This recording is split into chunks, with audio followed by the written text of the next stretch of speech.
Hey, what's up guys, I'm Hedrimas and this video is going to be a guide on how to play Enhancement Shaman in raids and dungeons for patch 8.1 of BFA. The most important part of class guides is always what talents to pick, so let's get into it. If you want to do optimal DPS, there's not really a lot of freedom in what talents you should pick for Enhancement Shaman.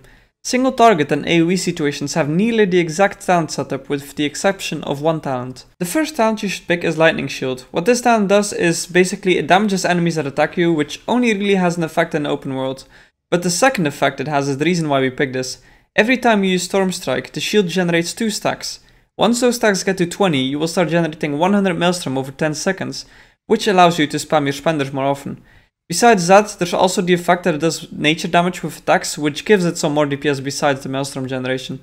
The second talent you should pick is Forceful Winds. This talent gives a very solid single target DPS increase, and on AoE it gives even a bigger DPS increase. The talent causes each Wind Fury attack within 15 seconds to increase all your Wind Fury damage by 100%, and it makes you generate 1 Maelstrom extra. This stacks up to 5 times. The reason it's so strong on AoE is because when you use Crash Lightning, which is your AoE damaging ability, you have a chance to proc the Wind Fury on every single target you hit. This allows you to get 5 stacks easier, and it also lets you do more damage while also generating more Maelstrom, which results in even more damage. For the third row, you can pretty much choose whatever you want, but every talent has its uses. Spirit Wolf is good for boss fights where there's downtime, such as the last boss of Uldir, where everyone takes damage while you're waiting for the boss to spawn, since it will give you a 20% damage reduction. It's also great for encounters where you have to run a lot, or if you need to drop a debuff out of the group and so on. Earth Shield is good for solo content, such as world quests, or for bosses where there's like constant damage going on, such as damage over time on everyone. It's gonna give you some minor healing over the course of the fight, but it's not like crazy healing, so yeah, it's not crazy healing, so you shouldn't pick it that often. The next talent is Static Charge, which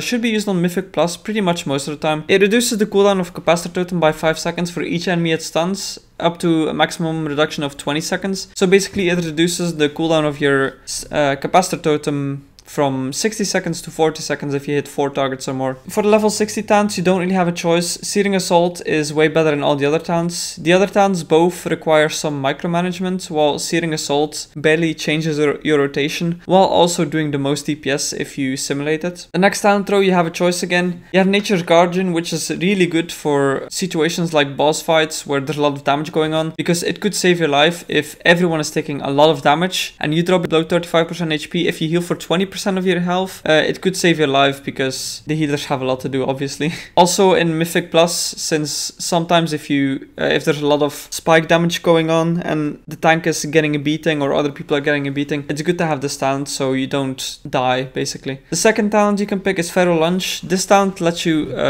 jump to a target or leap to a target every 30 seconds. It's basically a charge, but for shamans. Really good in situations where there's like ads spawning and you need to go to them and start DPSing them, or if you need to again drop a debuff, you can run around with the debuff, drop it, and then you can jump back to the boss. The next talent is one of the best talents for raids. It basically summons a totem for 15 seconds that grants 60% movement speed for 5 seconds to everyone that runs through it. This is great for raids, especially if it's a boss fight where you're stacked all the time with the raid and you need to move to a different location. The next talent row is pretty much no choice again. Sundering does more single target damage than the other talents, even though it does AoE, and it does also do more AoE damage than the other 2 talents.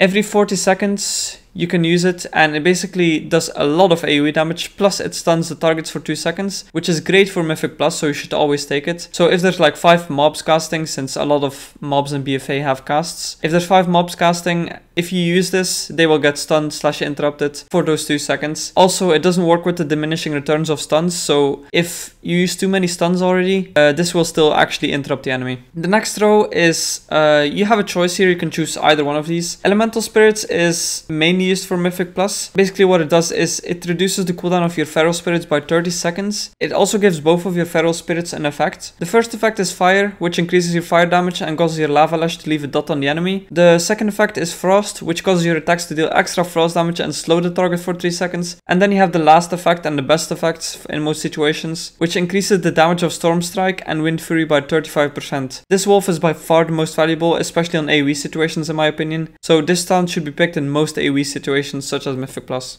Earthen Spike is also a good choice for fights that have priority targets. It allows you to deal 10% more damage to the target for 10 seconds, every 20 seconds. Also, you can cast it on range, plus it does a decent amount of damage as well, so it's really great for bosses or Mythic Plus with priority targets. Then the last talent is Ascendant, which is the most reliable single target cooldown for Enhancement Shamans. It's really good for single target bosses, also good for bosses where you have to burst every 3 minutes, so your Ascendance lines up with the burst. It's really great. Basically what it does is transforms you into an air Ascendant for 15 seconds. It reduces the cooldown and the cost of Storm Strike by 66%, plus it transforms your auto attacks and Storm Strike into wind attacks, which bypass armor, which makes it do more damage, and it has a 30-yard range, which is really great for burst, especially if you're unlucky with for example, you need to run out of the group or away from the boss just when you're bursting.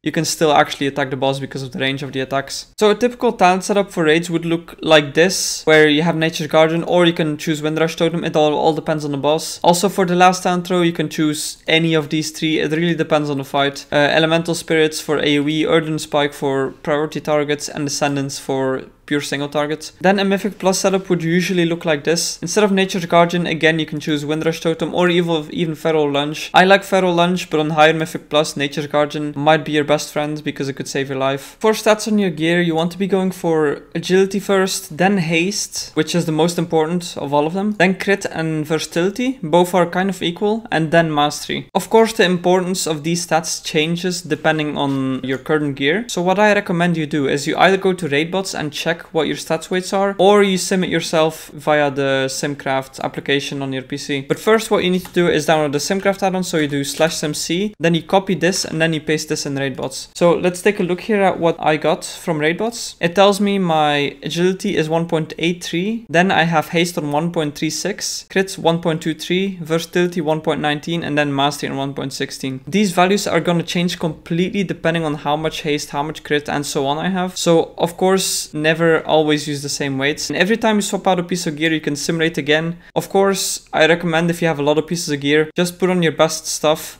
then simulate your character, and then see if there's any pieces that are lower item level which actually would give you more DPS than you already do. For the Azerite trades, what you want to do is you want to go to a site called Blood Mallet. They have simulations of all the trades that exist, plus all the trinkets that exist, and a lot more. So if you need info on which Azerite trades you want to use, if you have two items with the same item level and they have different trades, then just go to that site and you will instantly know. Now let's get into the rotation of this spec. Enhancement is very simple, and it works with a priority system that depends on your Storm Strike procs a lot. Storm Strike will be your main source of damage, so if you're lucky it will proc a lot, putting you on top of the DPS meter, or it will not proc at all, leaving you behind everyone else. The proc I'm talking about here is Stormbringer. It basically gives your attacks a chance to make your next Storm Strike do 25% more damage, cost no Maelstrom, and trigger no cooldown. This can also proc it off itself because every attack basically counts. So your Rock Biter counts, your Lava Lash counts, your Storm Strike counts. Any attack that uses your main hand will basically count. Now let's get into the rotation. On single targets fights, the priority list goes like this. Flame Tongue if the buff isn't active, then Feral Spirits on cooldown, then Storm Strike, no matter if you have the Stormbringer proc or not, then Flame Tongue again if it's off cooldown, just to trigger the Searing Assault, which is your talent, then Rock Biter if you're below 70 Maelstrom and need to recharge, Lava Lash if you're above 40 Maelstrom, and then Rock Biter if you have nothing else and you actually have Rock Biter stacks. The main goal of the rotation is to keep casting. This means that you need to get used to your Maelstrom going up and down, knowing when to use a Spender or a Generator. You want to make sure you always have enough Maelstrom to cast Storm Strike, since this is your highest damaging ability and everything revolves around this ability. Now I'm going to show you the basic rotation. First we make sure we have the buff up, and then we basically just generate and spend, and now we just hope we get procs and make sure we can always cast Storm Strike on cooldown, like we have always enough Maelstrom for it. And now we got a proc. It's just procced off itself. It procced again. I haven't used my wolves because that's more of a cooldown. You could consider it normal rotation, but oh, see, now we're getting a lot of procs actually. And you can see the damage here, 10k DPS. This is without any enchants, and this is without my best weapons as well, since I haven't really been lucky with good weapons.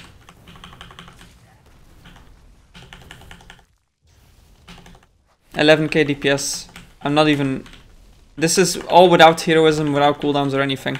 I'm actually doing more than I expected.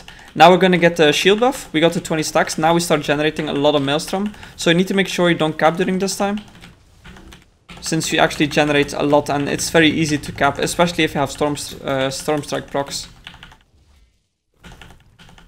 So yeah, that's pretty much the basic rotation. I'm gonna show you the rotation on AoE, which is a bit different.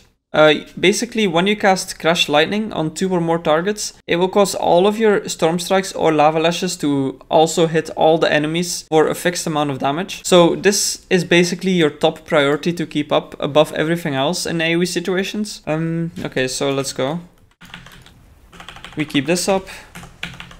Storm Strike. Now we use this cooldown. You can see it hits pretty hard. See, the buff is now gone. We make sure we keep it up. Even if you have a lot of Storm Strike procs, you need to make sure you keep it up.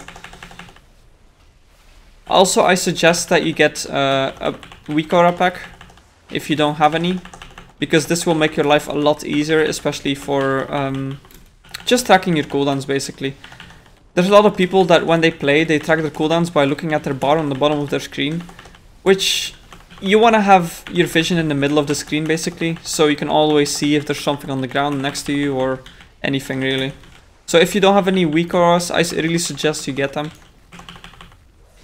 Okay, now let's get into the opening rotation for Enhancement Shaman. Let's go with the pure single target one, which you can use for raids. So first you pre-pot, then you use Rock Biter to generate some Maelstrom, then you use Flame Tongue to keep your Flame Tongue buff up, basically. Then you can cast your Feral Spirits, then you cast Storm Strike, and then immediately after you cast Ascendance, and then you basically start spamming. You're gonna get a lot of procs. Make sure to keep your buffs up though. We also generate a lot of Maelstrom, mainly because we have so many, like Storm Strike doesn't cost a lot anymore, which basically causes your attacks to generate you a lot of Maelstrom while you're actually just casting Storm Strike.